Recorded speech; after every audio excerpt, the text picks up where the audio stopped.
उत्तर प्रदेश में योगी दोबारा आ गया तो आप लोगों को पूरा का पूरा खा जाएगा। यह अंदाजे बयान है पश्चिम बंगाल की मुख्यमंत्री ममता बनर्जी का उत्तर प्रदेश में समाजवादी पार्टी और अखिलेश यादव के लिए विधानसभा में चुनाव का प्रचार करने का। ममता बनर्जी ने कहा है कि योगी आदित्यनाथ को राजनीति अर्थनीति कुछ नहीं आता है, इसलिए उन्हें जाने दीजिए। यहां जाने दीजिए का मतलब है कुर्सी से विदा कर दीजिए। ममता बनर्जी उत्तर प्रदेश में अखिलेश यादव के प्रचार के लिए आज लखनऊ पधारी हैं और यह सब कुछ जितना आसान लग रहा है कि ममता बनर्जी आ गई उत्तर प्रदेश में अखिलेश यादव का बस प्रचार करने, ये उतना आसान है नहीं। ये सब कुछ 2014 के बाद उपजे नए राजनीतिक समीकरण का प्रतिफल है, जिसमें देश विपक्ष विहीन हो गया। कांग्रेस पार्टी, जिसको कि देश का सबसे बड़ा विपक्ष माना गया था एक वक्त पर, एक तरफा जिसने राज किया था देश के ऊपर, वो आज की तारीख में नेतृत्वहीन नजर आ रही है। लेकिन आज भी कांग्रेस की दूसरी सबसे बड़ी पार्टी वाली हैसियत बरकरार है राष्ट्रीय स्तर पर, और ये कई राजनीतिक पार्टियों को अखर रहा है और धीरे धीरे सभी राजनीतिक पार्टियों को एहसास हो रहा है, जो क्षेत्रीय राजनीतिक पार्टियां हैं, कि अगर वो एकजुट हो जाएं तो कांग्रेस की एक तरफा दादागिरी को खत्म कर सकते हैं। अगर ये गठबंधन हो गया तो इसके बाद ये मान लिया जाना चाहिए कि देश की सबसे पुरानी पार्टी और सबसे बड़ी पार्टी, इस देश पर सबसे ज्यादा समय तक राज करने वाली पार्टियों को क्षेत्रीय पार्टियों ने नकार दिया है और धीरे धीरे देश भी नकार देगा और एक नए तरीके की राजनीतिक इबारत लिखी जाने वाली है। आज उत्तर प्रदेश के आलोक में देखेंगे कि राष्ट्रीय राजनीति पर इस नए गठबंधन का क्या असर पड़ेगा और समझेंगे अखिलेश और ममता का ये रिश्ता क्या कहलाता है। नमस्कार, मेरा नाम है अनुराग मिश्रा और आप देख रहे हैं जनता जंक्शन शो। जिसका मुझे था इंतजार, जिसके लिए दिल था बेकरार, वो घड़ी आ गई आ गई आ गई है। गाना स्वर्गीय लता जी ने गाया है और उत्तर प्रदेश की राजनीति में जो कुछ भी हो रहा है उसके ऊपर बिल्कुल सटीक बैठता है। सबसे पहले जान लेते हैं कि आज क्या हुआ। आज ममता बनर्जी ने उत्तर प्रदेश में क्या कुछ कहा, सुना, किया कुछ। तो आज बहुप्रतीक्षित ममता बनर्जी की यात्रा उत्तर प्रदेश में जो है वो शुरू हो गई है। 2 दिवसीय दौरे पर ममता जी उत्तर प्रदेश आई हैं। सबसे पहले लखनऊ में उनका जो है अखिलेश यादव के द्वारा स्वागत किया गया। फिर अखिलेश यादव के साथ उन्होंने संयुक्त प्रेस कॉन्फ्रेंस की और इसके साथ साथ ही उनका दौरा प्रधानमंत्री मोदी के संसदीय क्षेत्र वाराणसी में भी है। हमारी तरफ से भी ममता बनर्जी का उत्तर प्रदेश में स्वागत है। ममता बनर्जी ने पहले प्रदेश में यहां पर प्रेस कॉन्फ्रेंस करी, उसी की बात कर लेते हैं। अखिलेश यादव एक ट्वीट करते हैं कि बंगाल में मिलकर हराया था, अब यूपी में हराएंगे, दीदी से अपना वादा है, हम फिर जीत कर आएंगे, यूपी में दीदी का हार्दिक स्वागत एवं अभिनंदन। इसके बाद ममता बनर्जी के साथ अखिलेश यादव की प्रेस कॉन्फ्रेंस होती है, जहां वो कहती हैं कि अगर एक बार फिर से योगी जी जीत के आज गए तो आप लोगों को पूरा का पूरा खा जाएंगे। योगी जी को राजनीति और अर्थनीति की कुछ समझ नहीं है, इसलिए उन्हें जाने दीजिए। कोरोना काल का जिक्र करते हुए वो कहती हैं कि जिस गंगा मैया की हम पूजा करते हैं, कोरोना काल में उत्तर प्रदेश में उसमें लाशें बहाई गई हैं। बंगाल की गंगा नदी में उत्तर प्रदेश के लोगों की बहती हुई लाशें मिली हैं। हमने उन लाशों का उचित अंतिम संस्कार कराया। उस समय पर आप लोग कहां थे? ममता बनर्जी को हराने के लिए आप लोग बंगाल में रैली कर रहे थे। इसके लिए आप लोगों को माफी मांगनी चाहिए। इसमें आप जो है वो भारतीय जनता पार्टी के नेता हैं। इसके बाद ममता बनर्जी ने प्रधानमंत्री के ऊपर भी जमकर हमला बोला और आरोप लगाया कि स्टेट का पैसा, जनता का पैसा केंद्र सरकार खर्च करती है और कहती है कि हमने किया है, हमने किया है। क्या उन तमाम चीजों के लिए, उन कामों के लिए सरकार के लोग अपनी जेब से पैसा देते हैं? इसके अलावा उन्होंने निवेश के सवाल खड़ा किया। उन्होंने कहा कि उत्तर प्रदेश सरकार कहती है, योगी आदित्यनाथ कहते हैं कि 4000 करोड़ रुपए का निवेश आया है, तो वो पैसा चला कहां गया? क्या पीएम केयर्स फंड में डाल दिया गया? और तंज कसते हुए कहती हैं कि उसका तो ऑडिट भी नहीं करवा सकते हैं। कुल मिलाकर के ममता बनर्जी के दिमाग में जो कुछ भी उत्तर प्रदेश की राजनीति और भाजपा के खिलाफ भरा हुआ था, सरकार के खिलाफ भरा हुआ था, वो सब कुछ उन्होंने कह दिया और ये तमाम चीजें चुनाव में एक नए तरीके का जोश भरने की कोशिश है ममता बनर्जी का। ममता बनर्जी ने पश्चिम बंगाल विधानसभा चुनाव के दौरान यूपी के सीएम योगी आदित्यनाथ के दौरों को भी याद किया। उन्होंने कहा कि अपने राज्य में कोविड की स्थिति की समीक्षा करने और उसे नियंत्रित करने की जगह योगी जी बंगाल में कैंप कर रहे थे। आज उस कोविड काल में मरे लोगों के परिजन उनसे सवाल करेंगे, आखिर उन्होंने तब उनके परिजनों के लिए कुछ क्यों नहीं किया?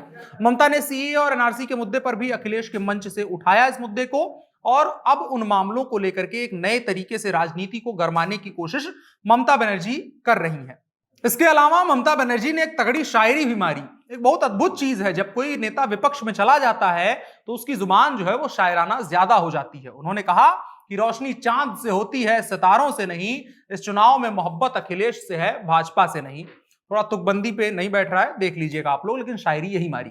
ये सब सुनकर के आपको अंदाजा लग गया होगा कि मामला अब एकदम फ्रंट फुट पर खेला जा रहा है, राजनीति एकदम फ्रंट फुट पर हो रही है। अब बात कर लेते हैं कि इस बल्लेबाजी का जो अंजाम होगा, ये पारी जाएगी कहां तक, इसका दूरगामी असर क्या होगा। हमने शुरू में आपसे कहा था कि यह सब कुछ सिर्फ उत्तर प्रदेश विधानसभा चुनाव के लिए नहीं है, और जितना भारतीय जनता पार्टी के खिलाफ ये सब कुछ नहीं है, उससे कहीं ज्यादा कांग्रेस पार्टी को विपक्ष की हैसियत से खत्म करने का प्रयास है ये। क्योंकि भारतीय जनता पार्टी को हरा पाना फिलहाल की तस्वीर में राष्ट्रीय स्तर पर, प्रदेश में कुछ भी हो सकता है, राष्ट्रीय स्तर पर थोड़ा सा मुश्किल लग रहा है, एक लंबा वक्त लगेगा। लेकिन अगर भारतीय जनता पार्टी को एक दिन हराने का सपना विपक्ष देख रहा है, तो आज की तारीख में उसको एक ऐसा चेहरा तैयार करना होगा जो कम से कम राहुल गांधी जैसा ना दिखता हो।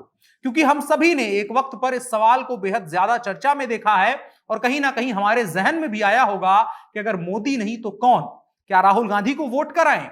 राहुल गांधी का राजनीतिक जन्म जो हुआ है वो एक ऐसे काल में हुआ है जब कांग्रेस लगभग खत्म हो चुकी थी और भारतीय जनता पार्टी का समय आ गया था, और उसके बाद राहुल एक तरीके से अप्रासंगिक नेता बन गए।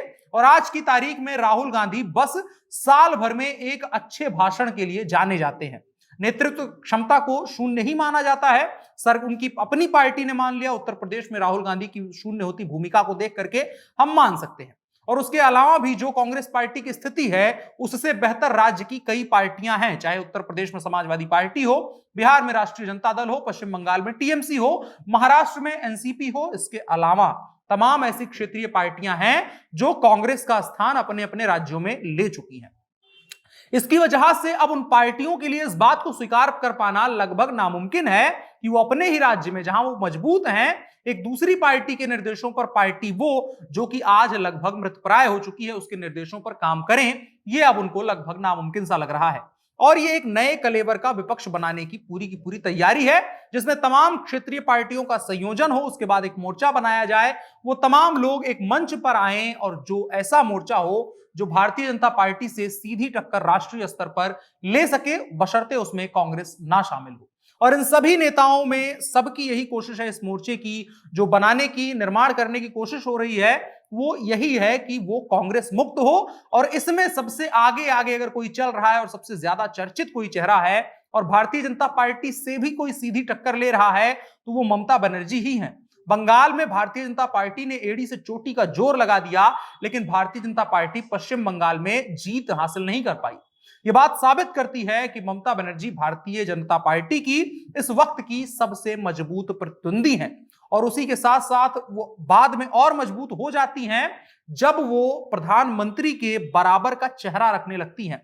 आज आप अगर देखेंगे राष्ट्रीय स्तर पर अगर कुछ नेताओं को बात की जा रही है जो नरेंद्र मोदी के बराबर की बात करते हैं या उस तरीके से अपने अपने क्षेत्रों में प्रसिद्धि रखते हैं, तो निसंदेह वो ममता बनर्जी हैं। और उत्तर प्रदेश में वो प्रचार करेंगी, उनका दौरा वाराणसी तक जाने का है।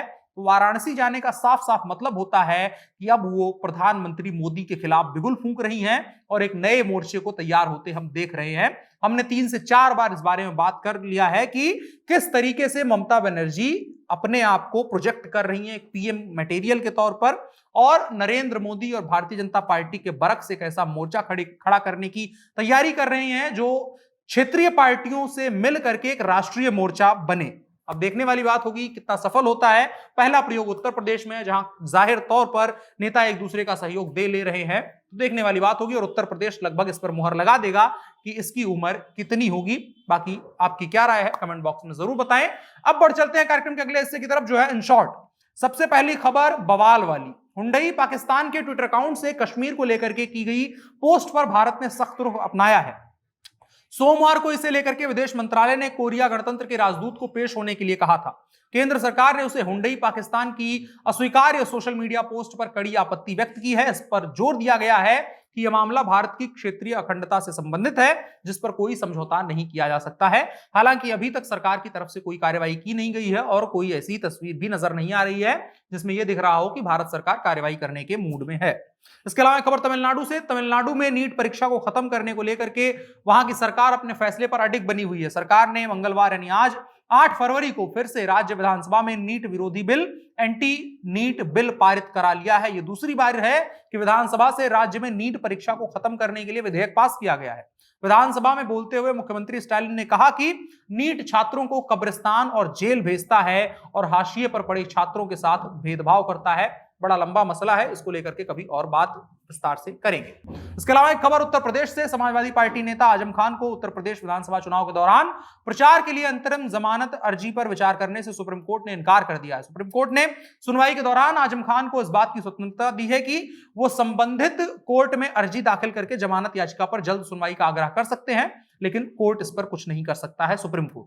आजम खान ने विधानसभा चुनाव के मद्देनजर अंतरिम जमानत के लिए सुप्रीम कोर्ट का दरवाजा खटखटाया था। इसके अलावा उत्तर प्रदेश से एक और खबर, श्रावस्ती जिले की विधानसभा नंबर 290 इस सीट को लेकर के सपा के कार्यकर्ताओं में कई दिनों से बड़ा उहापोह मचा हुआ था।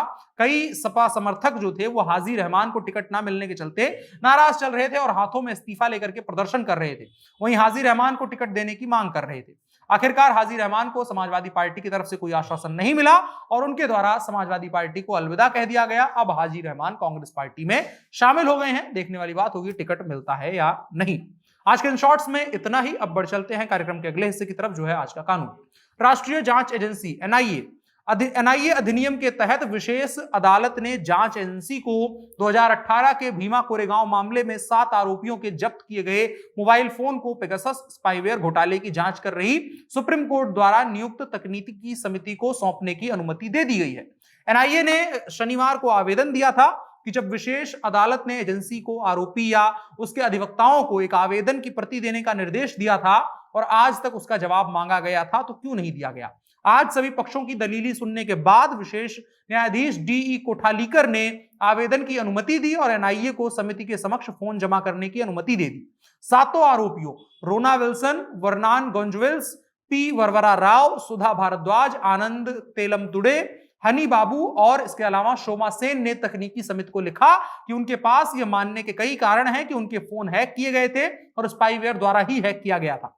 इसके जवाब में समिति ने कहा कि जनवरी 2022 में एनआईए को लिखा था कि मोबाइल फोन्स की मांग इसलिए की गई ताकि उनकी कॉपीज बनाई जा सके जो सूचनाएं हैं और उसके बाद उनका निरीक्षण किया जा सके। इसके बाद एनआईए ने विशेष अदालत के समक्ष एक आवेदन दिया जिसे आज अनुमति दी गई। पिछले साल 27 अक्टूबर को सुप्रीम कोर्ट ने एक स्वतंत्र 3 सदस्यीय विशेषज्ञ और तकनीकी समितियों द्वारा पेगासस निगरानी घोटाले की जांच का आदेश दिया था, जिसकी सुनवाई अभी लगातार चल रही है और कोई फैसला उस पर नहीं आया है। आज के कानून के हिस्से में इतना ही। अब बढ़ चलते हैं कार्यक्रम के आखिरी हिस्से की तरफ, जो है नसीहत। स्वामी विवेकानंद ने कहा है कि खुद को कमजोर समझना पाप है। बहुत छोटी सी लाइन है, 4 शब्दों की लाइन है, लेकिन इसमें निहित जो अर्थ है बहुत गूढ़ है। उनको जिंदगी में समझना चाहिए कि अगर आपको कमजोर, आप अपने आप को, जो कहा जाता है मन के हारे हार है, मन के हारे जीत, उसी का सरल सा ये रूपांतरण है कि खुद को कमजोर मत समझिए, ये महापाप है। आप बहुत मजबूत हैं और आप कुछ भी कर सकते हैं। बाकी मौज करिए। फिलहाल के लिए इतना ही। आज के जनता जंक्शन शो में हमने बताया आपको देश और दुनिया की, उत्तर प्रदेश बिहार की तमाम खबरों से आपको रूबरू कराया। आपकी क्या राय है कमेंट बॉक्स में बता सकते हैं और साथ ही साथ इस वीडियो को साझा भी कर सकते हैं। रोज रात को 9 बजे जनता जंक्शन के अलग अलग प्लेटफॉर्म्स पर यह कार्यक्रम आता है। शुक्रिया।